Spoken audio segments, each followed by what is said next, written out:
Salud amigos, tripulantes de nuestra querida, contaminada y única nave espacial. La misma que, desde la última vez que nos vimos por estos medios, ha dado otra vuelta sobre su eje imaginario y, por supuesto, sigue generando acontecimientos en pleno desarrollo.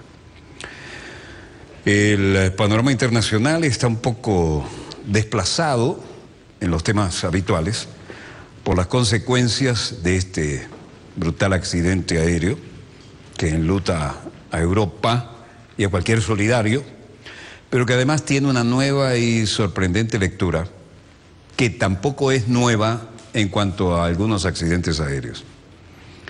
A última hora apareció una versión de que uno de los pilotos, este Airbus, lleva piloto y copiloto. Además, tampoco lleva el clásico volante de aviones, no de bastón, ¿no?, sino de aviones de cierto porte. Esta es una generación nueva que se vuela con el joystick, es decir, un bastón tipo juegos de computadora con varias funciones en los diferentes dedos, ¿no? Los que, bueno, para poner un ejemplo, el F-16 se vuela así. Un joystick ya no es el bastón central típico del avión de combate, sino un joystick con lo cual en el acelerador hay varias funciones. Esto es como le llaman como tocar el flautín, porque todos los dedos trabajan, ¿no? Varias funciones en botones en el joystick que haría la función del viejo bastón de los tradicionales aviones de combate y varias funciones en el acelerador. De manera que la coordinación neuromuscular tiene que ser perfecta. Pero en un avión de este tipo que vuela horizontal y que no hay que crear ningún tipo de desequilibrio de poder evitarlo es otra historia, pero se vuela así. Resulta que uno de los pilotos, esta es la última versión, no sabemos si era el comandante o el copiloto, sale de la cabina, y esto ya ha ocurrido antes en accidentes de aviación, accidentes entre comillas, sale de la cabina y esta versión dice que cuando intenta volver, golpea y no le abren. El que quedó en la cabina no le abre, golpea y al final se desespera y trata de derribarla. Por eso le decíamos que esos 8 minutos tienen que haber sido terribles, ¿no? Ahora sale esta hipótesis, que uno de los pilotos intenta volver, pues podría ser el comandante, supongo, pero no lo tengo con seguridad, y cae a golpes con la puerta, no le abren, y entonces intenta derribarla, porque sabe que eso, de hecho, eso ha ocurrido en otros vuelos, hay historias de historias, y el hombre intenta volver a la cabina y no lo logra. 8 minutos cayendo, cuando se tiene de frente a la muerte, es una eternidad, ¿no? Y eso fue lo que pasó allí. Hoy hemos reconstruido algo y vamos a dejar un poco los sangrientos escenarios de Medio Oriente y otras latitudes para ese vuelo que salió de la hermosa Barcelona, la ciudad condal, y debió haber llegado a Düsseldorf, en Alemania, ¿no? Las lecturas complicadas aparecen ahora como verdaderos acontecimientos en pleno desarrollo. Y este es el momento en que vamos a compartir con ustedes lo que realmente se ve allí. Pequeños restos, el avión se desintegró. ¿Por qué no vemos? Ahí vemos un trozo de, no sabemos si la nariz, del tren de aterrizaje, que parecería que fue el primero que tuvo alguna novedad. Pero esto ha sido un espectacular accidente donde no quedan trozos grandes.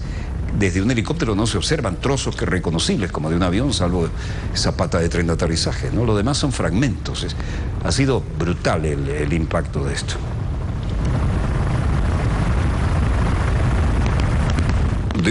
Como les decía, uno de los dos pilotos del Airbus de la aerolínea Germanwings salió de la cabina y no pudo volver a entrar, justo antes de que la nave se accidentara. El Times cita desde París fuentes ligadas a la investigación que señalan que la conversación entre los pilotos eran de rutina hasta que uno de ellos no pudo volver a acceder a la cabina después de haberla abandonado unos minutos. El que quedó fuera empieza a golpear suavemente la puerta y no hay respuesta. Entonces golpea más fuerte y no hay respuesta. Nunca hay respuesta, dice el periódico que maneja, el Times, que maneja esta versión. Y el sonido indica que el piloto que quedó fuera intentó tirar abajo la puerta. Así lo dijo un investigador. No sabemos todavía la razón por la que uno de los pilotos salió, pero sobre todo por qué no pudo volver, ¿no?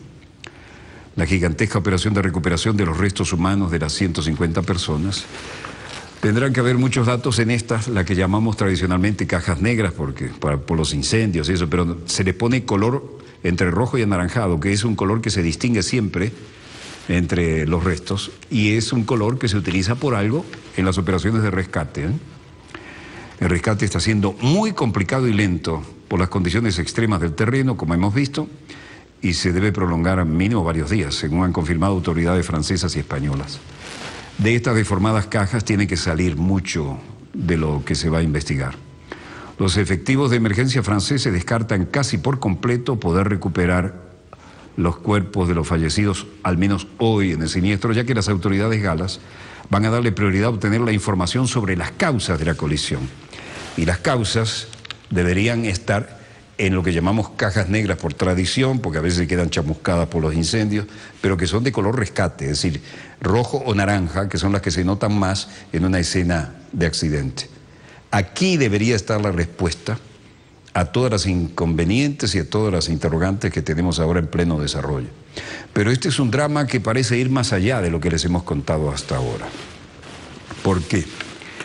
Bueno, un grupo de periodistas recibió información del coordinador de dispositivos, Xavier Roy, quien ha explicado que se ha trasladado al lugar del accidente a médicos forenses para constatar e identificar las víctimas, ¿no? 7 helicópteros sobrevuelan constantemente la zona del accidente para trasladar a gendarmes, forenses e investigadores, y todo ahora se centra en esto, en las retorcidas cajas negras que, como les dije, a menos que se quemen y se chamusquen, nunca son negras sino rojas o naranjas. Autoridades llegando en helicópteros, los Super Puma que tenemos aquí, son muy familiares para nosotros. Este es de la Fuerza Aérea, que en el caso francés se llama el Ejército, la Armada del Aire, ¿no? La Armée de l'Air. Columna de gendarmes, la bandera indica que va presidente a bordo, ¿no? Como una columna de gendarmes están trabajando para encontrar un camino para acceder al lugar a pie, pero será muy difícil que esto sirva para recuperar rápidamente los restos de los cuerpos, porque lo más seguro es que se haga por helicóptero. Bueno, la zona está cerrada y en Saint-les-Alpes, aquí están los restos de las cajas y ese es el tema central, pero las declaraciones vienen con el temor de que se va a ser muy difícil recuperar con el estado en que están las cajas, aunque recuperadas las conversaciones de una de las cajas negras del avión de Germanwings, se espera, aquí están todos los jefes de gobierno involucrados, ¿no? Se espera que la segunda, que tiene dato importante, ahí llega Rajoy, que no llegó en helicóptero, presidente de Francia y la jefa de gobierno alemana llegaron en el Super Puma y Rajoy se acercó desde algún alternado por tierra. Habrá que esperar semanas o meses para poder conocer los resultados de las investigaciones, ya que los expertos quieren cotejar los datos del archivo de audio con los de la segunda caja, que esperan encontrar pronto, no ha sido encontrada todavía según los datos que tenemos, y así trazar la explicación más fiable de lo que ocurrió. Bueno, los jefes de gobierno llegan Hollande, Merkel y Rajoy a los Alpes para tributar a las víctimas. Y el siniestro es el primer gran desastre aéreo de pasajeros en suelo francés desde aquel legendario accidente del Concorde en las afueras del París del 2000 que transmitimos prácticamente en vivo, ¿no? Además, 72 alemanes, 51 españoles perdieron la vida en el accidente, ¿no? Los mandatarios agradecieron los esfuerzos de los rescatistas en esta zona de difícil acceso. Los que llevan las bandas son los alcaldes lugareños, ¿no? La Vernet es el pueblo más cercano y Hollande, Rajoy y Merkel rindieron su homenaje a las víctimas de la catástrofe. Estaban allí los expertos, bomberos, los militares, los que participan en operaciones de búsqueda en la zona y los expertos en examen de accidentes, ¿no? Después se trasladaron a una capilla ardiente donde, lejos de los medios de información, rindieron homenaje a las 150 víctimas, entre las cuales, como dijimos, hay numerosos alemanes y españoles. Estas son las imágenes a bordo del Super Puma presidencial antes de llegar a la zona en el sobrevuelo previo. Sobrevolaron, como dijimos, la zona en la que se estrelló el avión y la gigantesca operación de recuperación de restos humanos continuaba en la zona de los Alpes franceses en la que se estrelló. Vean que no hay prácticamente ningún trozo que diga esto era un avión. Es un desastre. La caja negra recuperada en la zona podría aportar hoy por la tarde las primeras informaciones sobre este accidente inexplicable, en palabras del presidente del grupo Lufthansa, Carsten Spohr, quien afirmó que el avión era técnicamente irreprochable y los dos pilotos muy experimentados.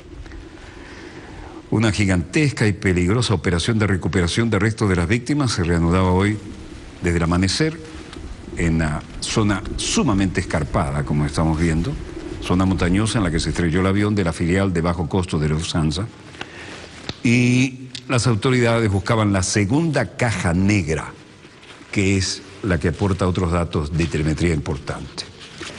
Jean-François Hollande dijo: quiero expresar en nombre de Francia, Angela Merkel y Mariano Rajoy nuestras condolencias por este triste suceso.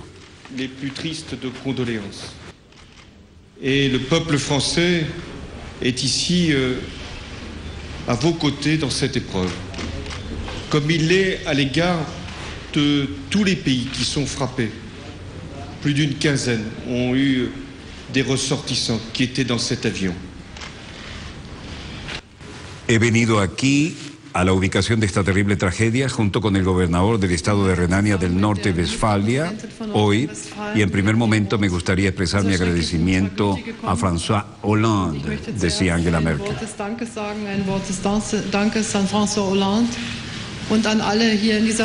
Y también a todo el mundo aquí en esta región que nos ha acogido de tan buena manera. Me dieron la bienvenida, así como el primer ministro español Mariano Rajoy, a quien estoy ciertamente conectada y le agradezco su presencia. Nuestros pensamientos están con las víctimas, no solo las de origen alemán, pero al mismo tiempo con las víctimas de otros países, y es verdaderamente una tragedia, y esto es lo que nuestra visita aquí nos ha mostrado con toda claridad.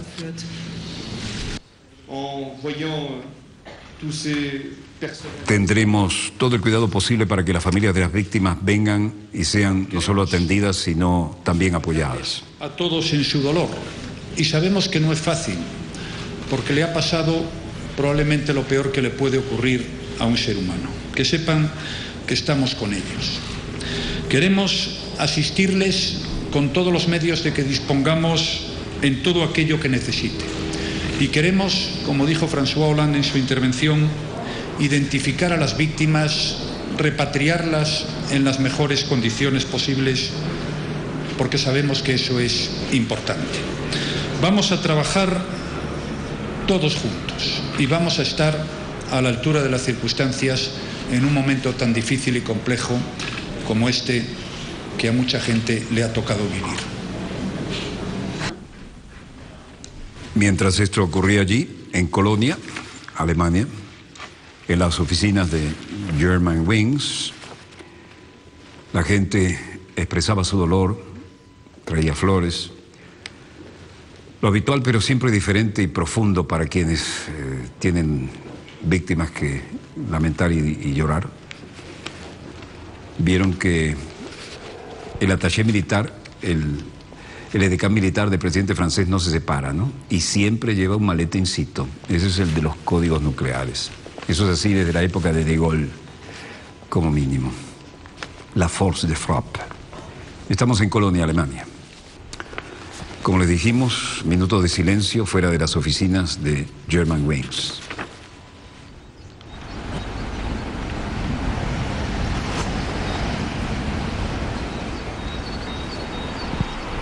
Acompañándolos a ellos, el personal de Lufthansa en todo el mundo hizo un minuto de silencio a las 10:53, 0953 GMT del miércoles. Esto marca el momento de Germanwings, justo el momento en que perdió contacto con el avión. 6 tripulantes están entre los muertos, por lo que respecta a Germanwings.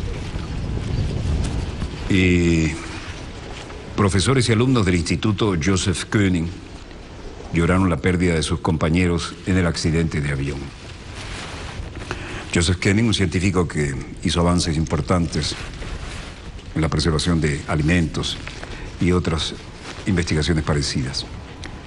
Lloraron cuando supieron que 16 compañeros de clase y 2 profesores iban en el vuelo de Germanwings, que el martes se estrelló al sur de Francia, cuando iba camino de Düsseldorf. Los alumnos de 10º grado volaban de vuelta a casa después de haber disfrutado de un programa de intercambio de una semana en España, concretamente en el Instituto Giola de Llinars del Vallès, cerca de Barcelona. Giola es un instituto tradicional, histórico. La segunda parte del programa, después que 2 estudiantes españoles pasaran una semana en su escuela el pasado mes de diciembre. Era un programa de intercambio de español y volvían a casa después de haber disfrutado probablemente de la mejor etapa de sus vidas. Así lo dijo Livia Lohrmann, ministra de Educación del Estado de Renania del Norte-Westfalia. Esto es tan trágico, tan triste, tan inconmensurable, dijo la ministra. La mayor parte de los alumnos tenían alrededor de 15 años. El Airbus 320, operado por la aerolínea Germanwings, filial de Lufthansa, como todos sabemos, se estrelló en los Alpes franceses. Y el alcalde Halter Namsi, Boldo Klimpel, dijo que la noticia de que un avión procedente de Barcelona había desaparecido se extendió rápidamente en toda la escuela y que los alumnos comenzaron a investigar por su cuenta para intentar averiguar algo más sobre el destino de este. Se temían lo peor. Entonces, cuando el avión no aterrizó y eran incapaces de contactar con sus amigos y compañeros de clase por teléfono, asumieron que había ocurrido lo peor. Así lo dijo el alcalde, que intentaba luchar para no llorar durante una rueda de prensa. Informaron a los estudiantes, dijo, que había suficientes probabilidades de que el avión no aterrizara en Düsseldorf, dijo Klimpel. Entonces fue que suspendimos las clases. Ja han marxat, em sembla que és que marxaran en tren, perquè no han volgut marxar amb l'avió, cosa que és normal, no? Perquè, bueno, després jo crec que a nosaltres ens passaria el mateix, que jo, abans d'agafar un avió, avui pensaria 2 vegades, Así hablaba el alcalde Martí Pujol Casals, el alcalde de Llinars del Vallès. Llinars del Vallès homenajea a los estudiantes que regresaban de este intercambio, los alemanes. Me siento muy afectada porque he visto todos los niños que estaban llorando y la noticia es muy fuerte. Y yo los había visto por el instituto y todo, y los he visto y eran muy simpáticos y todo, y me ha sentado muy mal. Estoy afectada. Así lo dice Lara Alba, de 18 años. Adri Ávila, de 19, residente local. Sí, yo los he visto un día en el tren, que coincidimos, y yo estudio en Gerona y los vi un día en Gerona y en el campo de fútbol de aquí del pueblo, sí. Parecían buenos chicos, que no hay nada más que decir de ellos, es que tu hijo da pena, se ¿no? vaya. Y en esta pizzería hicieron la cena de despedida. El dueño que les hizo la cena de despedida allí a los estudiantes alemanes no podía entender lo que había pasado, ¿no? Manuel Fernández Rico. Al otro día, cuando nos enteramos, lo que dice el señor Gustavo es que no nos lo creíamos. Al tener las criaturas aquí, más de 20 y pico que habían, o 30, y riéndose y haciendo cachondeo, y después encontrarnos que no existe ninguno, es muy malo, muy malo. Es pizza en alemán. Les habían preparado algo en especial para allí, para los turistas. Y el Gonzalo, al que él se refería, dijo: le saqué copias en las pizzas en alemán para que les contara menos el pedido. Hicimos bromas con ellos, lo atendimos bien, se comieron todas las pizzas, todo lo que pidieron, y tuvieron como 1 hora y media, 1 hora 45, y bueno, y se fueron. Y claro, nos enteramos el otro día de lo que pasó, y la verdad que pensamos que era una broma. Lo siento mucho con lo que ha pasado, porque eran chicos muy jóvenes, llenos de vida. Silvia Genis, una de las trabajadoras del Instituto Giola, también decía algo de cómo les había sentado esta noticia, ¿no?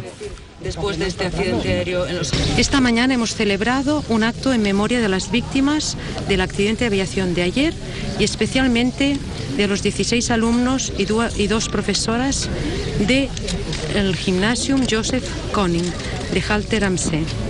Los alumnos de cuarto de ESO y primero de bachillerato han podido expresar y compartir el que para ellos en estos momentos era necesario. El alcalde de Llinars del Vallès ha comunicado también que el municipio realizaba hoy un pleno extraordinario para expresar el pésame. Entre los que murieron estaban figuras de la lírica, como María Radner y Oleg Brilak, barítono bajo,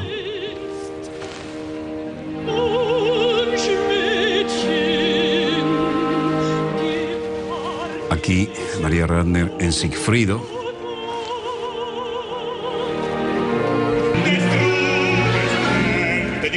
Cantantes líricos Oleg Brillak, aquí en pantalla, y María Radner, además del marido de esta y su bebé, fallecieron en el accidente del avión.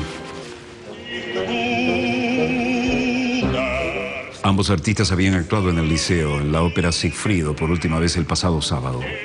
Así lo informó el gran e histórico Teatro del Liceo de Barcelona.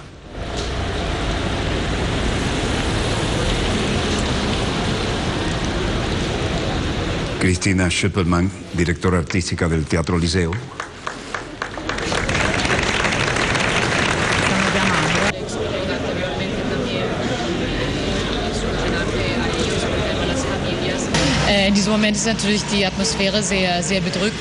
El ambiente es muy triste, como lo sería en cualquier tipo de lugar de trabajo frente a una tragedia como esta, y se quedará lógicamente de esta manera durante un tiempo. Pero creo que lo más importante es que en el futuro vamos a recordar los buenos momentos que hemos compartido con ellos. Ahora todos estamos tristes, pero vamos a recuperarnos en el tiempo y se recordarán a todos estos grandes momentos que compartimos con ellos y qué grandes colegas y amigos estaban con nosotros. El Gran Teatro del Liceo de Barcelona tiene sus orígenes el 9 de noviembre de 1705, cuando el archiduque Carlos de Austria entró en Barcelona por la puerta de San Antonio. Carlos, vienés de nacimiento, decidió convertir a Barcelona en una corte europea y celebró la primera función de ópera para su corte con el estreno de la ópera de Antonio Caldara, Il più bel nome, en el salón del edificio de la Lonja. Luego vino el deseo de todos, tener un teatro de la ópera a la altura de los mejores del mundo. Y el Teatro del Liceo,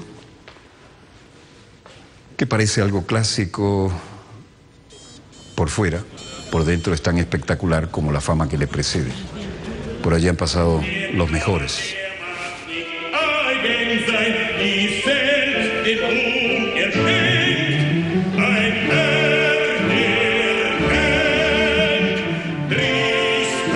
Tristan e Isolda, por Oleg Brillak, barítono bajo, que murió en el accidente. Y María Radner, también. María Radner, durante el ensayo con vestimenta en Götterdammerung, aquí la veíamos en Salzburgo. El Liceo sigue siendo el epicentro, uno de los epicentros culturales de la ciudad condal, y ciertamente seguirá vinculado ahora con un tono de recordación un poco trágica, después de que tantas hermosas tragedias cantadas se llevaron a cabo en su espectacular interior. Mientras tanto, había reacciones en Francia también. Vean la cantidad de niveles y la preciosidad del Teatro del Liceo, ¿no? Bernard Cazeneuve, ministro del Interior de Francia, saliendo del Liceo, brindaba declaraciones. Des dispositions très fortes prises par Medidas muy fuertes han sido adoptadas por las autoridades estatales para garantizar el buen funcionamiento de la investigación de este accidente, y a mi petición nos aseguramos que la zona del accidente desde la noche anterior quedara bajo control, bajo la supervisión de la oficina del fiscal de Marsella, algunos gendarmes especializados en la identificación de víctimas y especialmente 10 forenses que contribuyan a la investigación en la actualidad. También hemos tomado medidas para cuidar de las familias. Nous avons aussi pris des dispositions pour assurer l'accueil des familles. Luego otra pregunta, dijo, a pedido del prefecto de los Alpes de Haute-Provence, se han tomado las medidas necesarias para garantizar el alojamiento, para recibir a las familias con el apoyo psicológico que necesitarán cuando lleguen, como las familias que han salido de Alemania, especialmente justo después del anuncio del accidente, y todos quieren ir al sitio. Dès l'annonce du crash pour se rendre sur les lieux. Respecto a las causas, enfin, la boîte noire a été récupérée hier, elle est endommagée. Nous allons donc dans la journée, le bureau... Todas las teorías tienen que ser examinadas de cerca siempre y cuando la investigación no ha llegado a sus conclusiones, porque un ataque no es lo más probable. Hay una concentración de residuos en un espacio de casi 1,5 hectáreas. La verdad es una zona amplia porque el impacto fue violento, pero eso significa que el avión no estaba volando allí. Esa es la hipótesis más probable. de ce drame. C'est la raison pour laquelle le Premier ministre a indiqué hier que toutes les hypothèses étaient sur la table et bien entendu, le déroulement de l'enquête permettra d'élucider, nous l'espérons le plus rapidement possible, les conditions de cette tragédie. Luego dijo el presidente de la República, viaja con el canciller Angela Merkel y el primer ministro español Mariano Rajoy esta tarde al sitio y será un momento de solidaridad y de contemplación de los tres jefes de Estado y de Gobierno. Muchas gracias. Et de recueillement des trois chefs d'État et de gouvernement. Je vous remercie. Cruzando el Canal de la Mancha, la cosa era tema hoy, día de reunión en la Cámara de los Comunes, y el primer ministro David Cameron tomó de la agenda la variable que ahora se presentaba.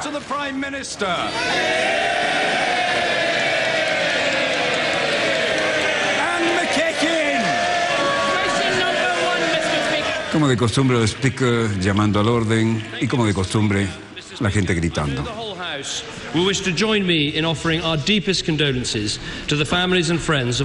Sé que toda la casa desea unirse a mí en ofrecer nuestras más profundas condolencias a familias y amigos de los fallecidos en el accidente de Airbus de ayer en Francia y a sus familiares. Es desgarrador escuchar acerca de los niños de la escuela, los niños, las familias cuyas vidas han llegado a su fin. Como ha dicho el secretario de Relaciones Exteriores, es muy probable que haya habido algunos ciudadanos británicos involucrados.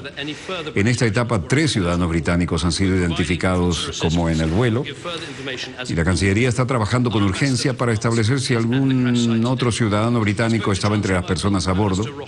Estamos proporcionando asistencia consular y le proporcionaremos más información cuando esté disponible.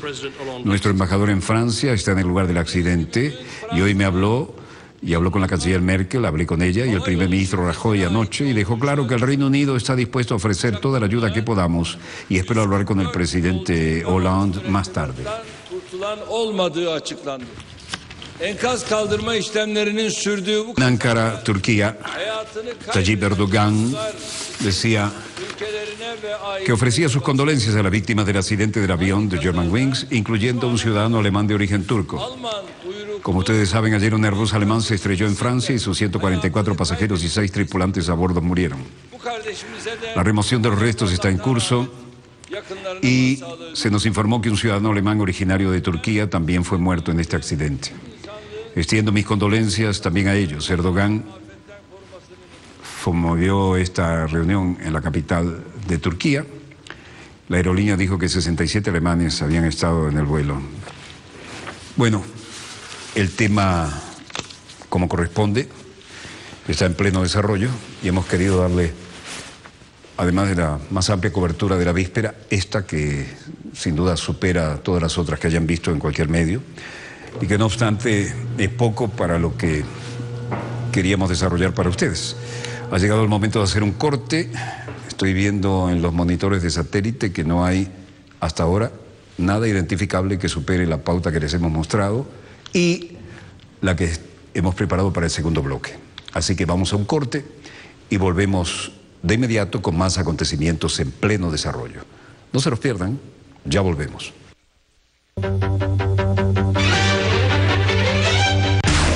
An insight into Africa today with Bill Fletcher. The Global African, only on telesurtv.net in English.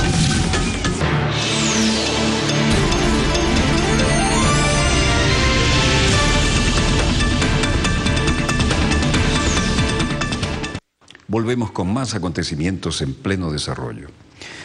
Y tengo aquí una noticia que quiero compartir con ustedes, pero voy a volver a explicar lo que todo el mundo debería tener clarito. No subestimo a nadie, pero la reiteración afianza el concepto en algunos casos y no lo desgasta. Ustedes recuerdan por qué los problemas que tiene Venezuela ahora, especialmente con el gran consumidor de energía del mundo, ¿no? Ahora, fíjense ustedes, desde Venezuela, el mayor reservorio de petróleo, gas, minerales estratégicos del mundo, el mayor reservorio de gas no está en el lejano oriente, está aquí. Ellos lo saben, nosotros lo sabemos. ¿A cuánto está de los Estados Unidos? A 4, peor escenario, 5 días de navegación. ¿Dónde están los otros grandes reservorios? En las testas coronadas que le pagan protección a Estados Unidos y los aliados para poder seguir con la cabeza sobre los hombros y la corona sobre la cabeza. ¿A cuánto están? Bajan por el Mar de Arabia, tienen que ir por el Índico, darle la vuelta a Sudáfrica, subir por el Atlántico Sur, llegar al Atlántico Medio, cruzar hacia el Caribe y después, de una manera u otra, llegar al mismo lugar. 40 a 45 días, mientras que nosotros estamos a 4, máximo 5 días. La proporción es 10 a 1. Pero resulta que aquí está el mayor reservorio del mundo, ya no son las testas coronadas de turbante. Ahora bien, el comandante Chávez se negó, por razones de elemental soberanía, a tener las bases gringas de F-16 que habían propuesto los estadounidenses en nuestro territorio. Resultado, se las llevaron a las islas holandesas que tenemos al norte franco, que son de la OTAN, al fin y al cabo, porque eso es del Reino de Holanda. Alguna vez les dijimos, no siempre se habla de la vergüenza de tener bases norteamericanas, estadounidenses, y lo que ello trae consigo. Por ejemplo, en Japón, la base de Okinawa, de la cual están hartos los japoneses, pero los japoneses aguantaron 2 bombas atómicas para llegar a esas concesiones, ¿no? Aquí, cada 2 por 3, un soldado estadounidense se droga o se emborracha y sale a violar jovencitas japonesas. Ahora resulta que, navegando, las bases que nosotros por soberanía nos negamos a tener, las tiene Colombia. 7 bases gringas, y los gringos con derecho a usar su espacio aéreo, terrestre, marítimo. Pero además firmaron un acuerdo según el cual, haga lo que haga un soldado estadounidense aquí, no lo pueden llevar a la justicia, hagan lo que hagan. Bueno, voy a leer textualmente lo que acabamos de recibir. No es que lo acabemos de recibir, está circulando desde hace horas, pero... Militares de Estados Unidos violaron impunemente a 54 menores colombianas en 4 años. Fuente, RT Actualidad. Los soldados y contratistas militares estadounidenses violaron sexualmente a menos de 54 menores de edad en Colombia entre los años 2003 y 2007. ¿Según quién? Según un informe de la Comisión Histórica integrada por el gobierno y las FARC. Según el reporte, los militares quedaron impunes por culpa de lo que algunos llaman, comillas, imperialismo sexual, cierre de comillas. Al menos 54 menores de edad colombianas, de las cuales al menos una no tenía más de 12 años de edad, fueron víctimas de abusos sexuales cometidos por los militares estadounidenses entre 2003 y 2007, afirma el reporte de la Comisión Histórica del Conflicto y sus víctimas, creado por el gobierno colombiano y las FARC el verano pasado. Todos, absolutamente todos los casos, los soldados estadounidenses quedaron impunes. Hay abundante información sobre la violencia sexual en total impunidad gracias a los acuerdos bilaterales y la inmunidad diplomática de los funcionarios de Estados Unidos que forman parte de un comportamiento sexista y discriminatorio denominado como imperialismo sexual. Así lo denunció uno de los autores del reporte, Renan Vega, de la Universidad Pedagógica Nacional de Colombia. A su juicio, lo mismo ocurre en otros lugares donde hay militares estadounidenses como Japón, Filipinas y Corea del Sur.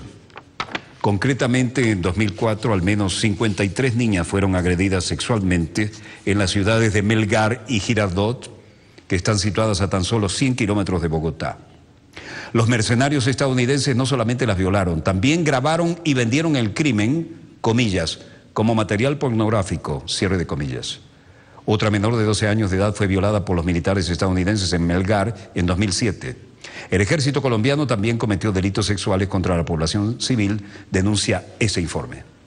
No son los únicos informes sobre los casos de abuso sexual perpetrados por militares estadounidenses. Según el periódico El Turbión, en 2006 se reportaron 23 casos de abuso sexual y 14 más el año siguiente. En total, 7.234 mujeres han sido víctimas de delitos sexuales, según datos oficiales de la Unidad de Víctimas de Colombia, recogidos por el portal Colombia Reports. Patético, terrible. No quisimos tener las bases por una cuestión de soberanía. Colombia sigue luchando con una herida abierta en el costado que se llama Guantánamo. Y en Colombia aceptaron 7 Guantánamos, y aquí están algunas de las consecuencias. Lamentable, ¿qué pensarán los grandes, los libertadores de la patria grande latinoamericana y caribeña, cuando ven una situación como esta? Uno mira a derecha, mira a izquierda y dice, ¿será que no queda dignidad? ¿Será que las presiones son tan grandes? Veamos los acontecimientos en pleno desarrollo y vayamos a un tema que es importante para todos. ¿Qué tenemos acá? Obviamente, aviones de bandera estadounidense, tropas estadounidenses y sobre todo los que actúan, entrenan y dicen que están allí para colaborar con la seguridad de la hermana república y contribuir a su mejor desarrollo, ¿no?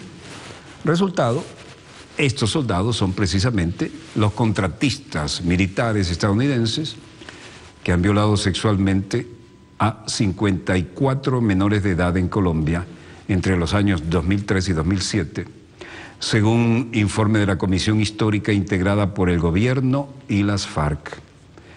El reporte dice que los militares, todos ellos, quedaron impunes por culpa de lo que llaman el imperialismo sexual. Todo el mundo sabe que cuando una tropa avanza, además de las necesidades de alimento, alojamiento, armamento, sanidad, tienen que cubrirse algunas necesidades. Hay formas de hacerlo, pero todas tienen que estar controladas. ¿Qué orgullo puede sentir alguien que le hacen eso a su país? Al menos 54 menores de edad colombiana, de las cuales al menos una no tenía más de 12 años de edad, fueron víctimas de abusos sexuales cometidos por los militares estadounidenses entre 2003 y 2007. ¿Lo decimos nosotros? No. Lo afirma el reporte de la Comisión Histórica del Conflicto y sus víctimas, creado por el propio gobierno colombiano y las FARC el verano pasado. Todos los casos de violación han quedado impunes. Comillas, hay abundante información sobre la violencia sexual en total impunidad gracias a los acuerdos bilaterales y a la inmunidad diplomática de los funcionarios de Estados Unidos, entiéndase civiles y militares. El presidente de los consejos de Estado y de ministros sostuvo un encuentro este martes con el excelentísimo señor Sergei Lavrov, ministro de Asuntos Exteriores de la Federación de Rusia, quien realiza... Sergei Lavrov aborda la profundización de las relaciones en Cuba y también en Colombia. Así lo dice Hispan TV. El presidente de Cuba, Raúl Castro, y el canciller de Rusia, Sergei Lavrov, abogaron por la necesidad de trabajar conjuntamente en la implementación efectiva de la agenda económica bilateral y de profundizar los intercambios de esferas de interés común.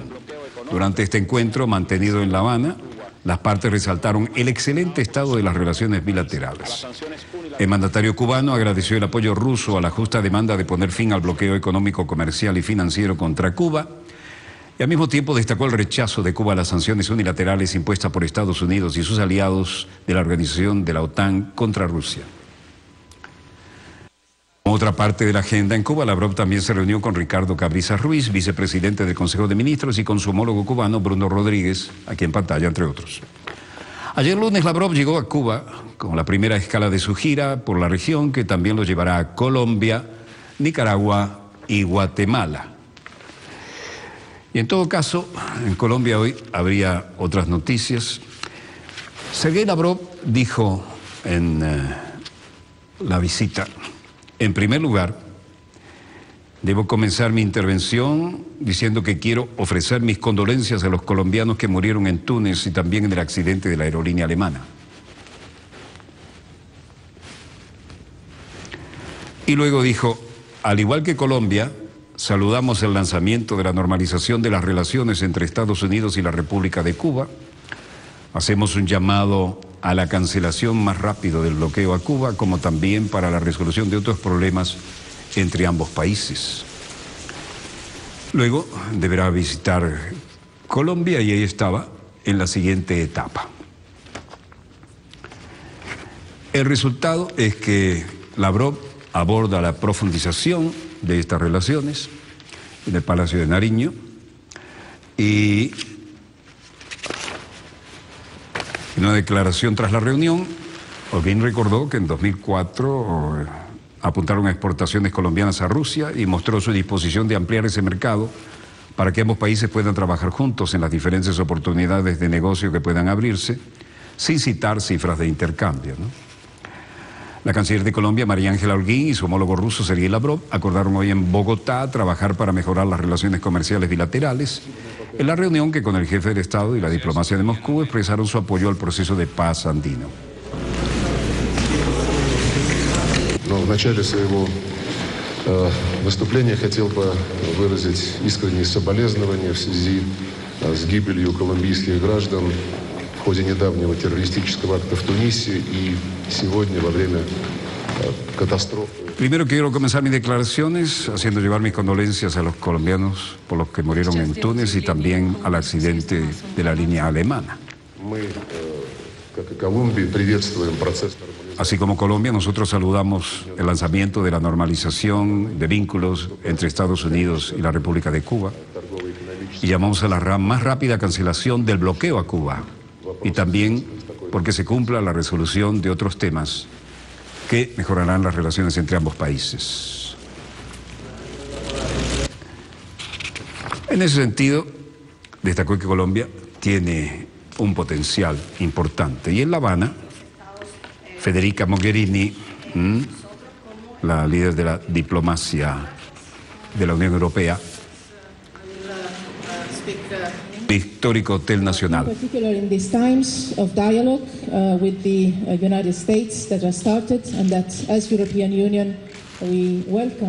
En particular, en los momentos de síntesis del diálogo con los Estados Unidos, hicimos lo que empezamos, como la Unión Europea, le dimos la bienvenida desde el principio. Creemos que hay algunos intentos de aproximación que son anticuados en la situación actual. La Unión Europea cree que para el levantamiento del embargo debe hacerse cuanto antes, pero en circunstancias hay más de una manera de hacerlo. Esto solo para que los efectos extraterritoriales y nuestras inversiones no sufran, pero es principalmente para beneficio del pueblo cubano. Este proceso con Cuba y aprovechar. Debatió en particular la necesidad de estructurar el diálogo sobre los derechos humanos y se enfatizó en que se deben respetar todos los derechos humanos. Discutimos la situación de esto en Cuba, por lo que la situación también de los derechos humanos en Europa apareció en la agenda y eso es algo que hice siempre. Me gusta recordar que nosotros los europeos no estamos aquí para enseñar y predicar. Tenemos nuestros propios desafíos y nuestros propios retos también en nuestra propia casa, ¿no? Y luego dijo que habló con Raúl Castro, me expresó su compromiso absoluto de hacer reformas y hablamos sobre la reforma proyectada con la moneda y la Asamblea Nacional. Y también tratamos de los fuertes lazos entre Cuba y la Unión Europea, aseguró la alta representante comunitaria antes y luego, después de esta conferencia. Ante la nueva situación que hay entre La Habana y Estados Unidos, se insistió en que no hay competencia entre la negociación que desarrolla Washington y la que mantiene la Unión Europea.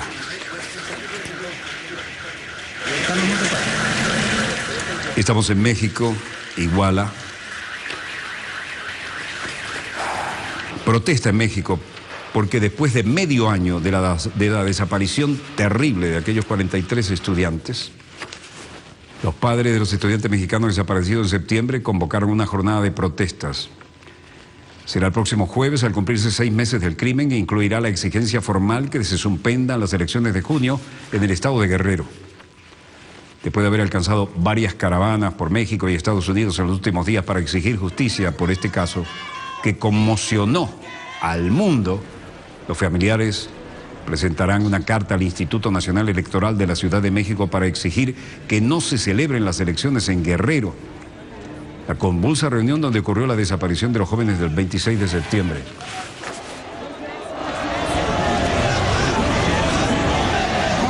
Mientras no se encuentre con vida a los muchachos y el gobierno no esté libre de narcopolíticos, no es posible que se hable de una fiesta cívica en Guerrero, afirmó en rueda de prensa Melitón Ortega, tío de uno de los desaparecidos.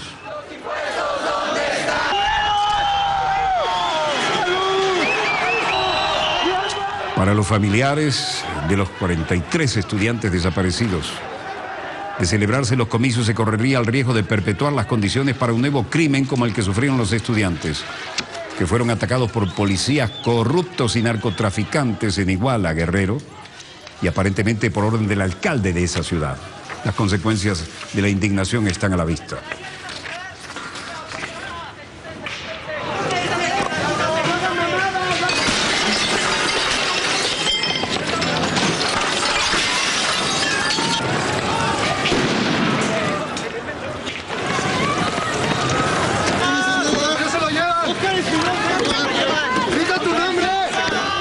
Desde entonces se perdió el rastro de los jóvenes de la combativa Escuela Rural de Magisterio de Ayotzinapa. Se perdió el rastro y se perdió la vergüenza. Y la Fiscalía, que hizo un centenar de detenciones, concluyó que los estudiantes acababan siendo asesinados por miembros del cartel Guerreros Unidos, que habrían incinerado sus cadáveres y arrojado los restos a un río. Recuerden que fue lo que les dijimos aquí en la primera versión, ¿no?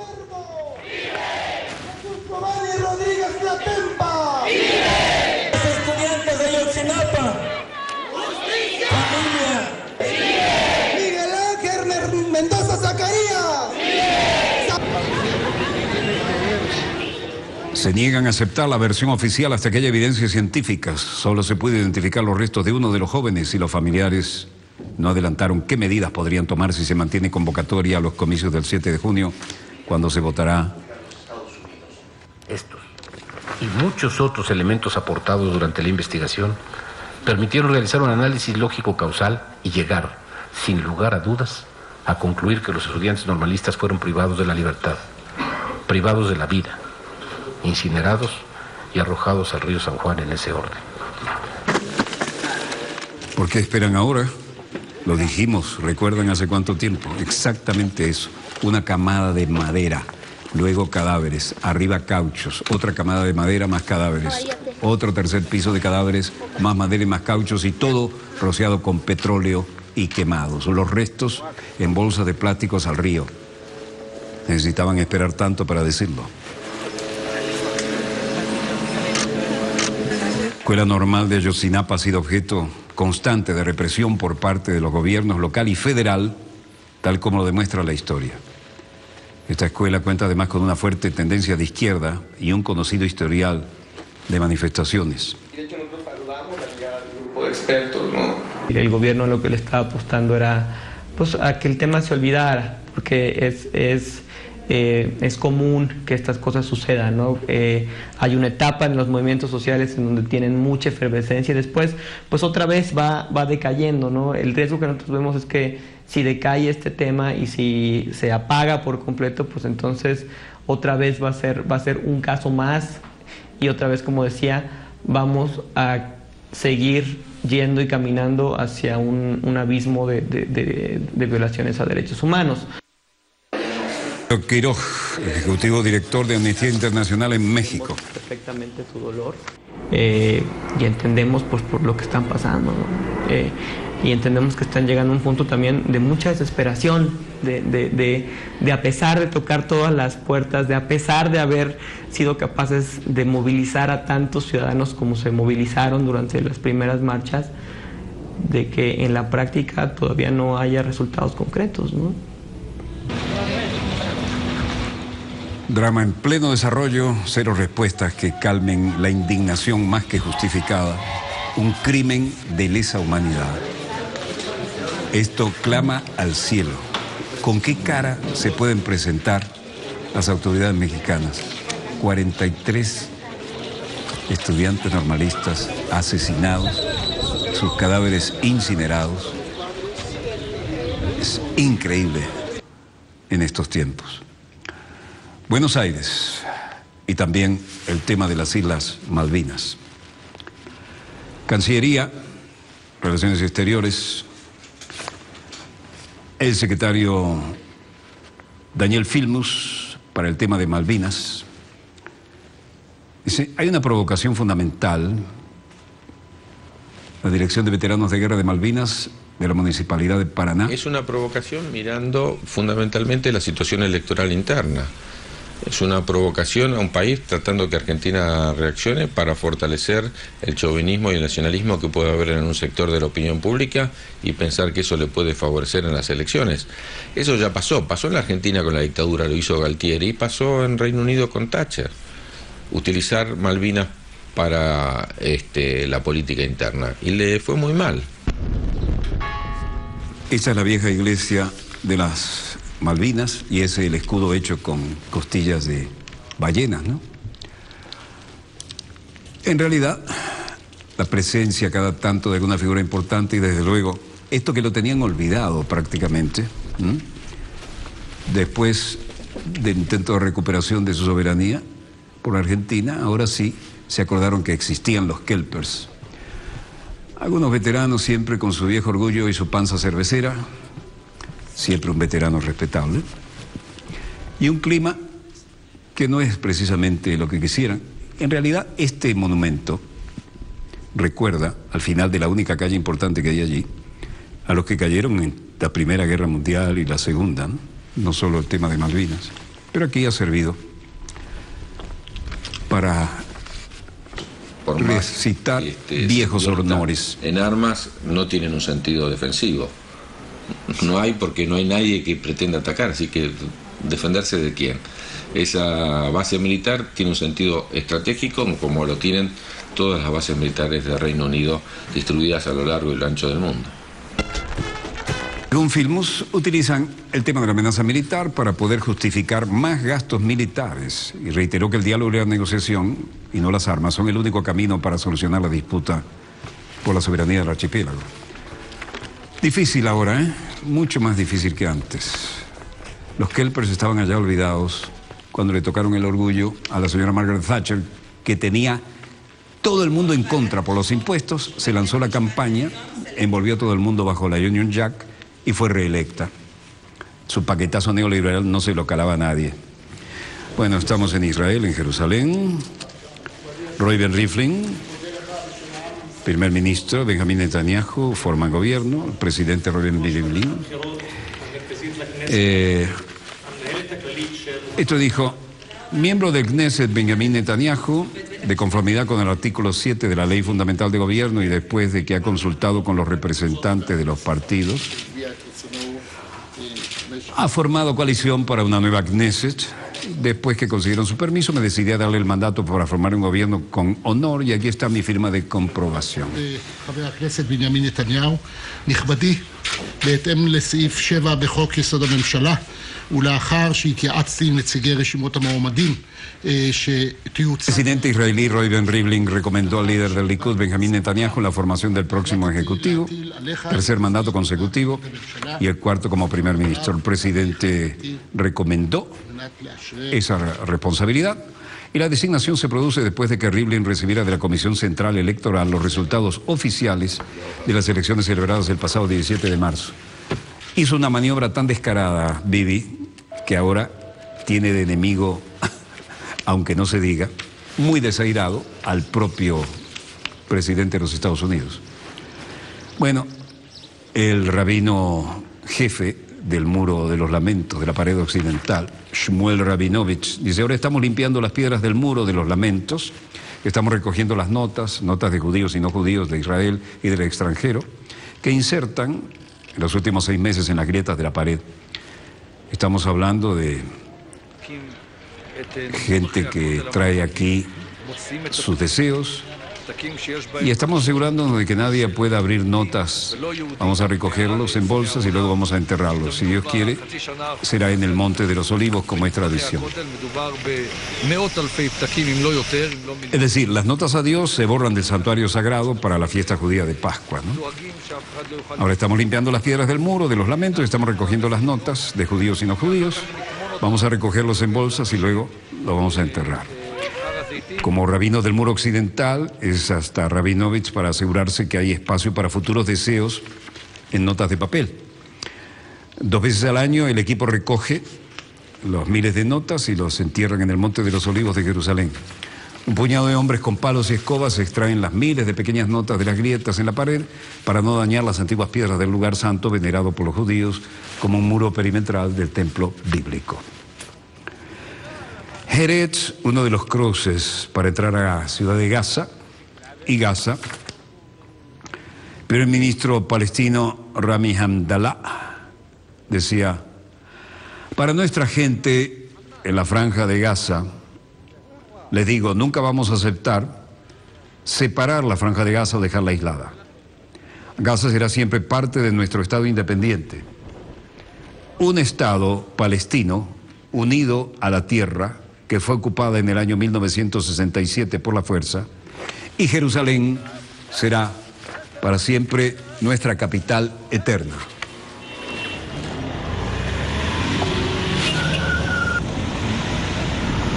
Había aquí algunas demostraciones de fuerza y algún intento de hacer presencia.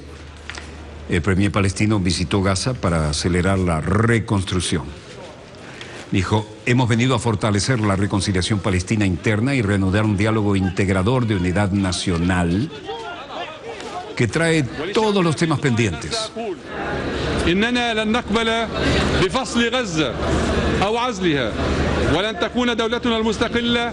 Guardaespaldas por todos lados, ¿no? Vieron el círculo en el que está. Ante los periodistas, Hamdallah defendió el gobierno creado por consenso entre el movimiento nacionalista Al-Fatah, que controla Cisjordania, y el islamista Hamas, que lo hace en Gaza, tras la firma de un acuerdo de reconciliación alcanzado en el mes de abril, que puso fin a 7 años de división política. Al fin, dicen, se han unido los sectores minoritarios de los palestinos. Esto genera posibilidades. Maduro hablaba hoy sobre Felipe González, ¿no? Felipillo, lobista español colombiano, y la oligarquía franquista, que le tienen terror a la democracia bolivariana. Recuerdan que les contábamos cómo en su momento Felipillo estaba tan a favor de Venezuela y ahora no le gusta este gobierno, después que recibió tanta ayuda para llegar a donde llegó. ¿Qué daño le hizo a Venezuela cuando era socio de Carlos Andrés Pérez? Y le regalaron la línea aérea Viasa, que era ejemplo en el mundo, Viasa. Y vino Felipe González, se la tragó, la quebró. Y nunca le pagaron a los pilotos, a las aeromosas, a los trabajadores, a los técnicos. Nunca le pagaron sus prestaciones sociales ni nada. No las quebraron. Para decir un solo ejemplo, ahora la oligarquía que domina el poder en España le tiene terror a la idea de una democracia bolivariana, de una democracia de verdad directa de los ciudadanos, una democracia popular. Y por eso sale este bandidillo que vive de los lobbies internacionales, que es coordinador del eje antivenezolano Bogotá-Madrid, ciudadano colombiano. El expresidente Felipe González sale como ciudadano colombiano, que es articulado a lo peor de la oligarquía colombiana, atacar a Venezuela. Porque nosotros estamos ejerciendo nuestro derecho a la soberanía, a la autodeterminación. Ellos no quieren que el pueblo tenga el poder en Venezuela, no quieren. Ellos quieren que el poder lo tengan sus 4 socios para repartirse la riqueza petrolera y toda la riqueza de Venezuela. Eso es lo que ellos quieren. Pero como dice la compañera, ni el lobista español colombiano, ni la oligarquía, ni la derecha, más nunca volverán al poder político en Venezuela. No volverán.